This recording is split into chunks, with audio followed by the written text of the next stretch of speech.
Join করব বিজেপিতে, এটা নিশ্চিত আছে। টাইমটা শুধু ফ্যাক্টর আছে, কোন সময় কখন আমি যাব, এটা একটা দেড়টার সময় আমার কাছে খবর আসবে, সূচনা আসবে, তারপরে আমি এটা ফাইনাল করবো। অফিসিয়ালি আমি বিজেপিতে জয়েন করছি, এর মধ্যে কোনো আর সন্দেহ নেই, শুধু সময় অপেক্ষা, টাইমটা আছে। অফিসিয়ালি আপনি বিজেপিতে জয়েন করছেন, এটা স্বীকার ঘোষণা করছি, মানে কোনো টাইমটা না, অফিসিয়ালি যাবো, এই টাইমটা এখনো ফিক্স হয়নি, ওই দেড়টার সময় আমি এটা বলবো আপনাকে। অমিত শাহ, জেপি নাড্ডা কারোর সঙ্গে কথা বা তাদের দিক থেকে কোনো বার্তা? না, সবার সঙ্গে আমার কথা হয়ে গেছে, আমি তৃণমূল ছেড়ে দিয়েছি, আমি বিজেপিতে যাব, কিন্তু এটা যে ফর্মালিটি যে আছে থাকে সেটা আমি করবো। আমি হয়তো যে কোনো মুহূর্তে আমি আপনাদেরকে দেড়টার সময় আমার কাছে সূচনা আসবে, আমি ওখানে যাবো। দিল্লি যাচ্ছেন না কলকাতা? কলকাতাতেও হতে পারে, দিল্লিতেও হতে পারে, এই জায়গাটা এখন ফিক্স হয়নি, সেটা আমি বলে দেবো। তাহলে আপনি বিজেপির প্রার্থী হচ্ছেন ব্যারাকপুরে? সেটা তো দল ঠিক করবে কে প্রার্থী হচ্ছে, কিন্তু আমি বিজেপিতে জয়েন করছি, এটা ফাইনাল। আর কেউ জয়েন করবে? দলের কার সাথে কথা হয়েছে, বিজেপি কার সাথে আপনার কথা হয়েছে? না, সেটাও বলা আমার পক্ষে সম্ভব নেই, কিন্তু আরো একজন বড় মাপের লোক জয়েন করবে, এটা আমার কাছে সূচনা আপনাদেরকে দিয়ে দিই। কোনো বিধায়ক না, আছে বড় লোক, ব্যারাকপুর লোকসভা কেন্দ্রেরই? না, ব্যারাকপুর লোকসভার তো অনেক লোক জয়েন করবে, এটা নিয়ে কোনো সমস্যা নেই। এখানে অনেক পার্টির যারা তৃণমূল করতো, নেতৃত্ব দিত, তারা অনেকে জয়েন করবে, পুরনো অনেকে যারা কর্মীরা আছে তারাও জয়েন করবে, বহু সংখ্যক লোক, হাজার হাজার মানুষ জয়েন করেছে। তাহলে যিনি জয়েন করবেন মানে তিনি কোথাকার? পোর্টফোলিও হোল্ডা তৃণমূল দলের? পশ্চিমবাংলারই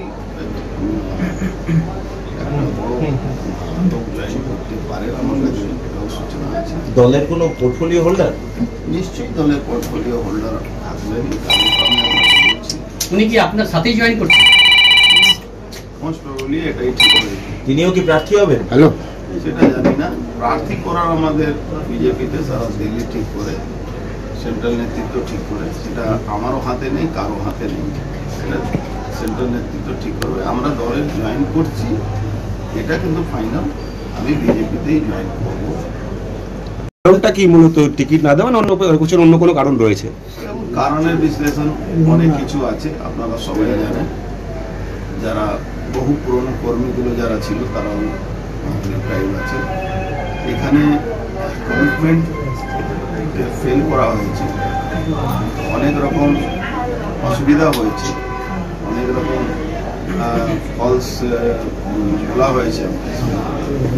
কালকে আমি একটা বয়ান শুনলাম, আমি বিজেপিরই সাংসদ ছিল এরকম বয়ান শুনেছি, তো বিজেপি সাংসদ হয়ে আমি যদি ব্রিগেড প্যারেড গ্রাউন্ডে মঞ্চে বসতে পারি, তাহলে বুঝতেই পারছেন কি কোন অবস্থাতে পার্টি চলে গেছে। তৃণমূল দলটা সোমনাথ তরফদারের বাড়িতে পার্থভূমি গেছিলেন, সোমনাথ তরফদার তো আপনার সাথে ওঠা বসা করতেন, এটা কি আপনার লোকদেরকে নিজের দিকে টেনে আনার চেষ্টা চলছে? দেখুন, সবাই তো একটা ছোট জায়গাতেই আমরা বসবাস করি, অনেকে অনেক কাছে যাবে, আমি অনেক লোকের কাছে যাব, যখন যদি প্রার্থী হই তাও যাব, পার্টির কর্মী হিসাবেও যাব, ওটা নিয়ে কোনো ম্যাটার নেই, ওটা কোনো ফ্যাক্টর নেই। আমি একটু মনে করি কোনো ব্যক্তি, আমি বা যেই কেউ, তারা কোনো ব্যক্তি হিসাবে, কোনো নেতা নেতৃত্ব হিসাবে মানুষ বড় না হতে পারে না, মানুষ বা সাধারণ পাবলিক যারা ভোটার আছে তারা। সোমনাথ সেন যখন তৃণমূলে ছিলেন তখন আপনার বিরোধিতা করেছেন, আগামী দিনে বলছেন বিরোধিতা করবেন এবং আবার হলুদ ফাইল সামনে আনবেন, কি বলবেন? না, বিরোধিতা করাটাই খারাপ, বিরোধিতা করাটাই উচিত। উনি হলুদ ফাইল কি দেখাবেন? আমি তো যার যার ফাইল বানিয়ে দিয়েছিলেন তারা সব এখন শ্রী ঘরে বসে আছেন, আপনারা সবাই জানেন কত লোকের ফাইল তৈরি করেছিলাম, কিন্তু ওনার ফাইলে আমার একটা নখও এদিকে ওদিকে করতে পারবেন না। কেন? দুর্নীতি ওরা করেছে, আমরা বিজেপি বিজেপি ভয় পাচ্ছেন আপনি বিজেপিতে প্রার্থী হলে ওনাদের অসুবিধা হবে এটা ভয়? আমার তো কোনো এরকম চেহারা নেই কি আমাকে দিয়ে ভয় পেতে হবে। আমি মানুষের সঙ্গে কাজ করি, ব্যারাকপুরে মানুষ আমার সঙ্গে আছে, এবার তারা মানুষের জন্য কাজ করে না, তারা মানুষকে শোষণ করে, হয়তো সেই জন্য তাদের সমস্যা হবে।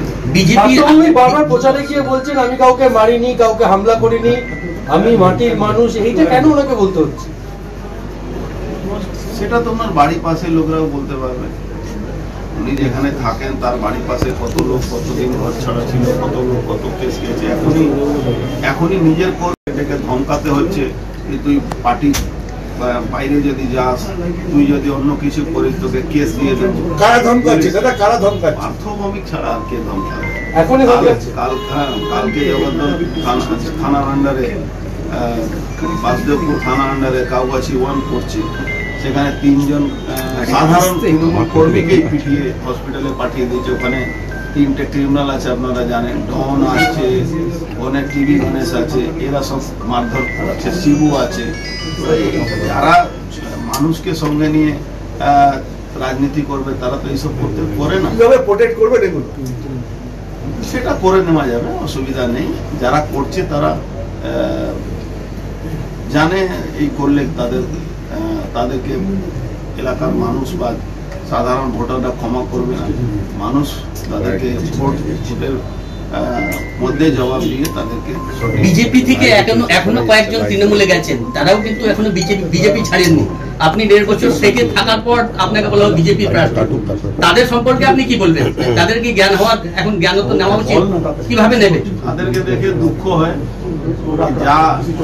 যা হাল হয়েছে আমাদের মুকুলদা, রাজীব বদন্ডি, অর্জুন সিং, সেই হাল হয়েছিল। এই জন্য এখনো বলছি যারা গেছেন বা যারা যাওয়ার জন্য চিন্তা করছেন তারা সাবধানে যাবেন। কেন যে চারোদিকে ঘিরে রেখেছে যারা, তারা আপনার সঙ্গে সেই ব্যবহার হবে, সেটা এদের সঙ্গে বা আমাদের সঙ্গে। আগামীকাল থেকে কি প্রচারে নামছেন? রাজ্য নিরাপত্তা কি ছেড়ে দেবেন? আগামীকাল থেকে প্রচারে নামছেন? দেখুন, যেই মুহূর্তে ঘোষণা হবে, প্রথম কাজ হলো নৈহাটি বড় মা কাছে আশীর্বাদ নেব, ওখানে গৌরীপুরে বজরংবলী মন্দিরে আশীর্বাদ নেব, ওখান থেকে আমার যাত্রা শুরু করব। নৈহাটি কেন বেছে নিলেন? নৈহাটি বেছে নিলাম কেন, নৈহাটি থেকে তৃণমূল কংগ্রেসের যিনি প্রার্থী হয়েছেন, নৈহাটিতে কত মানুষকে কত ক্ষতি করেছেন, সেই ঠাকুরের কাছে, বড় মার কাছে প্রার্থনা করে আসবো কি সুদবুদ্ধি হোক, যাতে মানুষের উপরে অত্যাচার, মানুষের ঘর বাড়ি লুট, পুকুর ভরার থেকে নিয়ে গরিপুর জুটমিল শ্রমিকদের সঙ্গে যে অন্যায়, জেনসান কোলসান কোম্পানির যে অন্যায়, সে মানুষগুলো যাতে আমরা বাঁচাতে পারি, আবার তাদেরকে সুস্থ শান্ত রাখতে পারি। বালি তোলা হচ্ছে, যেভাবে জুবলি ব্রিজ যে কোনো মুহূর্তে ভেঙে যেতে পারে, ক্ষতিগ্রস্ত হতে পারে। মথুরা বিলের অবস্থা গ্রামীণ অঞ্চলে জানেন কি অবস্থা আছে। তারপরে ওখানে শাহজাহানের কত জমি, কত সম্পত্তি ওখানে নৈহাটিতে কেনা হয়ে, যিনি বিধায়ক আছেন, যুক্ত আছেন কি না আছেন, সেটাও জন্য মা বড় মার কাছে প্রার্থনা করব, যাতে বড় মা তাকে সঠিক বুদ্ধি সুবুদ্ধি। কোন শাহজাহানের কথা বলছেন? যেটা ওই পলাশি মাঝিপাড়া শাহজাহান? পলাশি মাঝিপাড়া শাহজাহান একটা আছে, কিন্তু আমি সন্দেশখালী শাহজাহানের কথা বলছি। সন্দেশখালী শাহজাহান আছে, আর যে ওর দুটো সাঙ্গপাঙ্গ ছিল কি, ওদেরও জমি আছে, ওদেরও জমি নৈহাটিতে বিঘা পর বিঘা কেনা আছে, সবই ব্যাপার আছে। কে সাহায্য করলো ওদের কিনতে? এই বিধায়ক ছাড়া তো ওখানে কেউ সাহায্য করতে পারে না, এখানকার তো রাজা, সবকিছু উনি আছে, ওনার ছাড়া তো এটা সাহায্য হবে না। আপনি ভাবুন কে জ্যোতিপ্রিয়া মল্লিকের পরে ওখানে সন্দেশখালীতে শাহজাহানকে বাঁচাবার জন্য, শিবু হাজরাকে বাঁচাবার জন্য কাকে পাঠানো, কে পার্থভূমিকে গেছে। ওখানে তো বিধায়ক আছে, তাহলে বিধায়ক কন্ট্রোল করলেন না কেন, উনাকে কেন পাঠানো হলো? তার মানে সেই পেপার যে লুটপাট হয়েছে ইডি রেডে, তাকে কিভাবে ওখান থেকে নিয়ে আসতে হবে, সে ব্যবস্থা দীপক, করার জন্য দীপক, ওনাকে পাঠানো এই যে রাখো না নাকি? এই সামনে সামনে সবটাই তদন্ত হবে। সামনে টানো। হলুদ ফাইল হবে কি লাল ফাইল হবে কি কালো ফাইল আরে! হবে, এটা কি দলকে জানিয়েছেন যে পার্থভূমিকের সঙ্গে আপনি কোথায় রাখলেন? আমি কেন দলকে আর জানাতে যাবো? দল তো জানে ভালো করে। আপনি জানতে পেরেছিলেন? ওদিক ঘুরিয়ে দে মাইক্রোফোন। শুনুন, এই দলের কোনো বলার জায়গা নেই, কোনো শোনারও জায়গা নেই। কোনটা? ওই যে বড় মাকে দিয়ে যে কোনটা ঘুরিয়ে? কথা বলছেন, সেই বড় মা যারা প্রথম থেকে যারা ব্যবস্থাপক ছিল, তাদের প্রত্যেককে তো তাড়িয়ে দেওয়া হয়েছে। আমি তো কালকে এই কথাটা বলেছি, বড় মার যারা পুরনো ট্রাস্টি আছেন তাদের কি অবস্থা আছে তারাই বলতে পারবেন। ওখানে হাজার হাজার যে হকাররা ছিলেন তাদের কি হাল হয়েছে, ওখানে ব্যবসায়ীদের সঙ্গে কি ব্যবহার হচ্ছে সবই আপনারা আরে জানেন। বাপিদা লাইভ আরো কি করছো? দাদা একটা বিষয় একটু পরিষ্কার করুন, সেটি হচ্ছে যে গতকালকেও মমতা ব্যানার্জি বলেছিলেন যে অর্জুন সিং বিজেপির সাংসদ, বিজেপিতে আছে, ও কিন্তু তৃণমূলে আসেন। তাহলে যদি তাই হয় তাহলে নতুন করে দল পরিবর্তন কি করছিলি? দেখতে বন্ধ করে দেবো তো মুখটা এবার। ওরকম করে হয় নাকি? তুমি কিছু কিছু জিনিস ফর্মাল হয় সেটা করতে হবে। মহাভারতের অর্জুন আর Thank you, thank you. বলছি শেষ পর্যন্ত তৃণমূলের ভবিষ্যৎটা কি হবে? 2024-2026 থাকবে?